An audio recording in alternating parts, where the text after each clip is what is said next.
Larissa loses her job. A lament in 3 parts. Part 1, the bubblegum machine.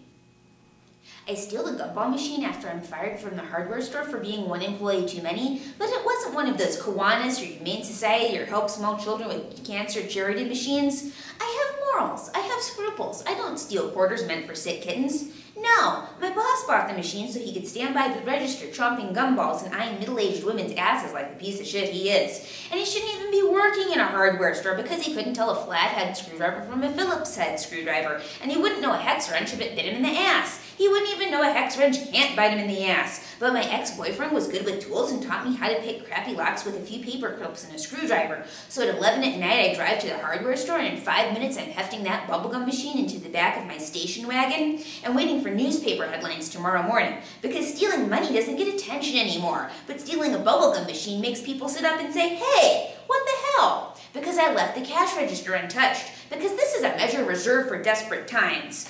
Because when the bubblegum machines start appearing, something is fucking wrong with the universe. I heard about this guy in New York who got fired from the pet shop because he stole a shark, scooped it up from the tank and hidden under his trench coat, and walked back oh so casually to his apartment aquarium, and he has something that's fucking wrong with the universe. So when I drive home from the store with the bubblegum machine in the back of my station wagon, I know I am not that crazy. It takes 7 minutes and another couple paper clips to get all the change out of the machine and buy myself bubblegum. So I sit in my apartment chewing all night, a jobless statistic with a bubblegum machine. And half of all store theft is by employees, and I used to wonder how they could do it. But now I know they are like me, have piece of shit jobs and piece of shit wages, and that colander in aisle 3 looks pretty good, and so do a few cans of soup.